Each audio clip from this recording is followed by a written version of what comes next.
দর্শক সবাইকে আমন্ত্রণ জানাই দি ডেইলি ক্যাম্পাসের সরাসরি সম্প্রচারে। আপনাদের সাথে রয়েছে আমি সানজানা ঢালি।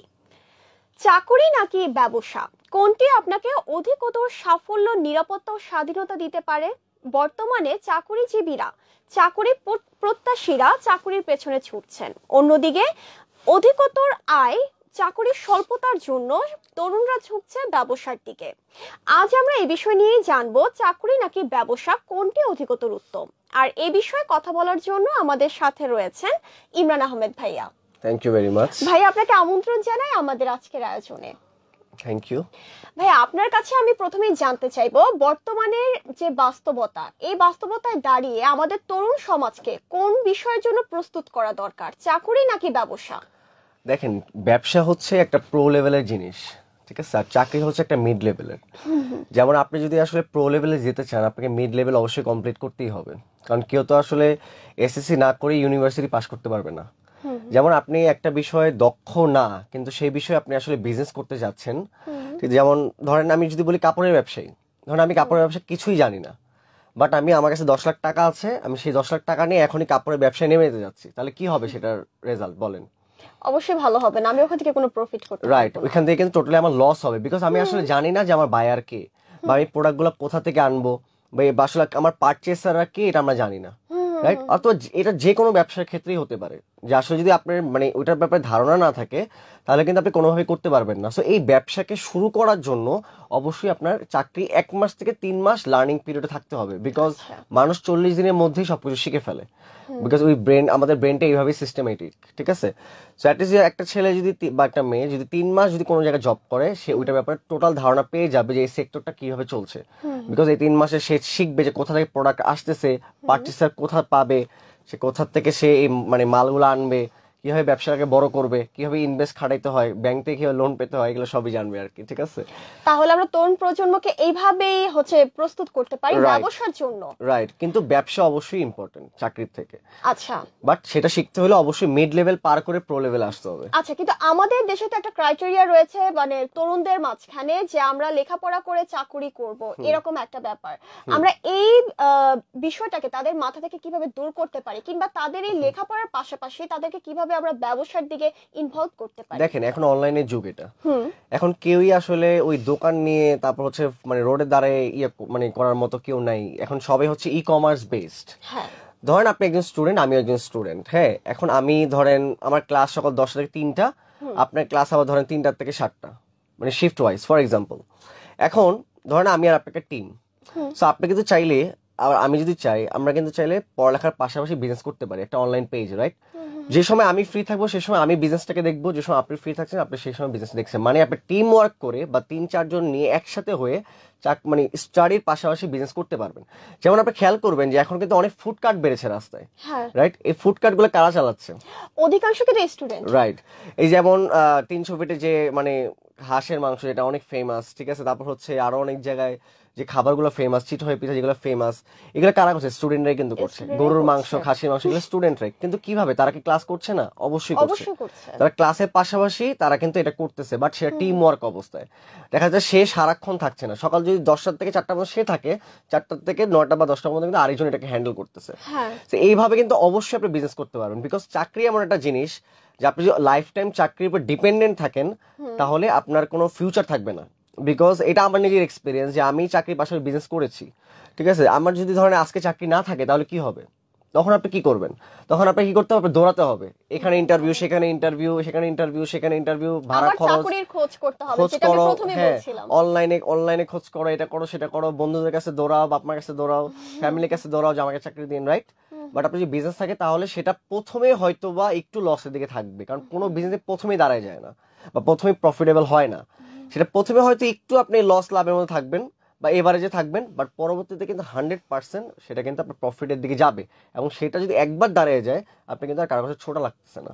আচ্ছা ভাই, এতক্ষণ তো আপনার কাছ থেকে আমরা শুনছিলাম যে কিভাবে লেখাপড়ার পাশাপাশি আমরা বিজনেসটা কন্টিনিউ করতে পারবো। এখন আমি জানতে চাই যে কোনো মানুষ যদি চাকরি করার পাশাপাশি আবার বিজনেসটাও করতে চায়, তাহলে তার কি কি করতে হবে? আচ্ছা, সেটা ক্ষেত্রে সর্বপ্রথম স্কিল গেইন করতে হবে। আচ্ছা, যেটা আমি প্রথমেই বলছি যে মিড লেভেল এবং প্রো লেভেল। যদি আপনি আসলে যেমন আমি যদি এখানে চাকরি করে থাকি আর আমি চাই পাশাপাশি একটা বিজনেস দ্বারা করবো, আমার আগে স্কিল গেইন করতে হবে। বাট এইটা না যে আমি এখানে ধরেন আমি একটা ফ্রিমে চাকরি করি, এখন আমি ফ্রিমের ব্যবসায় দিতে পারবো তেমন তো না, বিকজ আমার কাছে 10 কোটি টাকা ইনভেস্ট নাই, তাই না? তো এখন আমার ব্যবসাটা কিভাবে গ্রো করতে হবে বা কিভাবে করতে হবে, ধরেন আমার একটা ছোট লেভেল আইডিয়া হয়েছে যে আমি এখান থেকে একটা ছোটখাটো চাকরি শুরু মানে ধরেন বিজনেস শুরু করবো, সেটা হচ্ছে অনলাইনের মাধ্যমে ফর এক্সাম্পল। এখন আমার এখানে কি করতে হবে, স্কিল গেইন করতে হবে। একটা মানুষ যদি নাই জানে যে ফেসবুক কিভাবে পেজ ওপেন করতে হয়, কিভাবে বুস্ট করতে হয়, তারপর কিভাবে সে এই মানে অ্যাড রান করবে, কিভাবে টার্গেটিং করবে, তাহলে সে সারা জীবন অ্যাড রান করলেও সে কিন্তু ঠকতেই থাকবে, তার বিজনেস কিন্তু লসই যাবে এবং তার চাকরির মধ্যে তখন মন বসবে না। বিকজ ইনিশিয়ালি সে মাস শেষে যে বেতনটা পাবে, সেই বেতনটা পেয়ে কিন্তু সে কিন্তু এখানে ইনভেস্ট করবে বিজনেস, রাইট? সে যদি সেই বিজনেসে প্রফিট না উঠাতে পারে, তাহলে সে কিন্তু এই চাকরির টাকা দিয়ে রেস্ট অফ দ্য টাইম কিন্তু চলতে পারবে না, কারণ সে চাকরির টাকাটা কিন্তু এখানে ইনভেস্ট করতেছে, রাইট? সো আমি প্রতিটা স্টুডেন্টকে বলবো যে সবাইকে স্কিল গেইন করতে। আপনি যে ব্যবসায়ী করেন না কেন চাকরির পাশাপাশি, সবার আগে স্কিল গেইন করেন, ওই ব্যাপারে ধারণা নেন। কিন্তু ধারণা নেওয়া কোনো বড় ব্যাপার না, এখন চ্যাট জিপিটি আছে, তারপর হচ্ছে আপনি ওয়েবসাইট আছে, লিগাল ইনফরমেশন নেন, আপনি কারো থেকে শোনা দরকার নাই তুমি এমনে না এমনে করো, এমনে না এমনে করো, দরকার নেই। আপনি নিজে ওটাকে অ্যানালাইসিস করেন, নিজে অ্যানালাইসিস নিজে শিখবেন, সেটা আরো ভালো হবে, রাইট? আর যদি কারো মতামত নেন যে ভাই আমি এটা কিভাবে করবো, তাহলে সে আগে তার লাভেরটাই চিন্তা করবে। ঠিক আছে, তুমি তুমি আমাদের মাল নিও, ঠিক আছে, তোমাকে আমি 100 টাকা ধরে দিব, অথচ ওই মাল কিন্তু পাইকারি রেটে ধরতেছে 80 টাকা, বাট আপনাকে দিচ্ছে 100 টাকা, সে প্রফিট রেখেই আপনাকে দিবে। সো আপনার সোর্সিং আপনার নিজেরই করতে হবে, এবং অবশ্যই হ্যাঁ, এবং ইংলিশে আমরা একটা কথা জানি, সেটা হচ্ছে যে কোনো হ্যান্ডই একা সাকসেস হয় না, ঠিক আছে? মানে সাকসেস হতে হলে আপনার হ্যান্ড লাগবেই, ঠিক আছে? সো অবশ্যই চেষ্টা করবে যে টিম ওয়ার্ক সাকসেস করার জন্য, ঠিক আছে? টিম ওয়ার্ক করার জন্য, যে ধরেন আপনি যদি হ্যান্ডের কথা বলেন তাহলে অবশ্যই হ্যান্ডটাও ট্রাস্টেড হতে হবে, রাইট রাইট রাইট, এবং টিম ওয়ার্ক হইতে হবে, তাহলে হচ্ছে আপনি চাকরির পাশাপাশি ব্যবসা দেখলে আপনার কোনো প্রবলেম নেই, মানে একদম ইজিলি আপনি দেখতে পারবেন। এবং স্কিলটা মাস্ট। যেমন এখন ধরেন এইটার মধ্যে প্রশ্ন উঠতে পারে যে আসলে রান্না বাড়া অনেক মেয়েরা করতে চায়, ঠিক আছে, যারা হচ্ছে চাকরির পাশাপাশি ব্যবসা, যেটা হচ্ছে আপনার সন্ধ্যার পরে দেখা যায় যে অনেকে ফুড কোর্টে আসলে সেল করে, নিজে রান্না করে রাইট রাইট রাইট। সো এখন ধরেন আমি রান্না পারি না, বা ওই আপুটা রান্না পারে না, এখন সে যদি ওইখানে যে বসে যায় চাকরি পরে, সে ধরেন ইনভেস্ট করলো 10,000 টাকা খাবার কিনে সে এটা রান্না করে মানুষকে সার্ভ করলো, সে কি ওটাতে সাকসেস হতে পারবে? জীবনেও না। মানুষ কিন্তু খেয়ে কিন্তু আর দ্বিতীয়বার আসবে না, বাট সে যদি ওই রেসিপিটা জানে, তাহলে কিন্তু মানুষ ওইখানে বারবারই আসবে। প্রপারলি একটা স্কিল গেইন করার পরে যদি সে বিজনেসে নামে, রাইট। এমনও মানে মানুষ আমি দেখেছি, তারা হচ্ছে আপনার মানে কুমিল্লা, চট্টগ্রাম, ঠিক আছে, এইখান থেকেও 300 বিটে খেতে আসে জাস্ট এই হাঁসের মাংসটা, বিকজ কি রেসিপি, ওই জিনিসটা জানার জন্য। সো এটা কিন্তু স্কিল অনেক দরকার। আচ্ছা, এখন তো ভাই আমরা জানলাম কিভাবে আমরা বিজনেসটা শুরু করতে পারি, কিংবা কিভাবে আমরা চাকরি এবং লেখাপড়ার পাশাপাশি আমরা বিজনেস করতে পারবো। তবে সর্বশেষ আমি আপনার কাছে একটা প্রশ্ন করব, যে এই যে আমরা উদ্যোক্তা হব, যে এই জন্য কিন্তু একটা মানসিক প্রস্তুতির দরকার হয়, একটা সঠিক একটা গাইডলাইনের প্রয়োজন হয়, এটা আমরা কিভাবে পেতে পারি? সঠিক গাইডলাইন আপনি তখনই পাবেন যখন আপনি রিসার্চ করবেন। আচ্ছা, রিসার্চ হচ্ছে অনেক বড় একটা পদ্ধতি। যেমন মানুষ যখন কোনো কিছু ইনভেস্ট করে অথবা কোনো কিছু মানে ধরেন ইনভেন্ট করে, তখন সে কিন্তু আগে রিসার্চ করে। যেমন একটা বাইক যখন ইনভেন্ট হয় বা একটা গাড়ি যখন ইনভেন্ট হয়, তারা কিন্তু আগে ওটাকে রিসার্চ করে যে হচ্ছে এইটাকে আদৌ এখানে মানে ফ্রিকশনের অথবা এখানে আদৌ এই রাস্তাটা চলবে কিনা, বা এটা কি স্টেবল হবে কিনা, ঠিক আছে? নাহলে মানুষ তো 2 চাকার উপর রাইড করতে পারতো না কখনো। সো অবশ্যই আমি বলবো যে আপনাকে আপনার কাজের পাশাপাশি আপনার সময়টাকে মানে ধরেন আরো ইনভেন্ট করার মধ্যে আপনার চিন্তা ভাবনা রাখতে হবে, যে আমি কিভাবে এটাকে কিভাবে করব, বা এটাকে আদৌ কাজ করবে কিনা, বা আসলে প্ল্যানটা যেটা, ঠিক আছে, এগুলো ঠিক রাখতে হবে। যদি এগুলো রাখেন, আমি বলবো যে কোনো জায়গায় আপনি আটকাবেন না। বাট যদি এইগুলো না চিন্তা করেন, আপনি মনে করেন যে আমার কাছে ঠিক আছে টাকা তো আছে, টাকা তো কিছুই না, আপনি মনে হয় আমার 10 লাখ টাকা আছে, 5 লাখ টাকা আছে, হ্যাঁ, তাহলে আপনি ধরেন বিভিন্ন মানুষকে এগুলো দিবেন আর সেগুলো আপনাকে ব্লক করে দিবে, এক কথা, ঠিক আছে?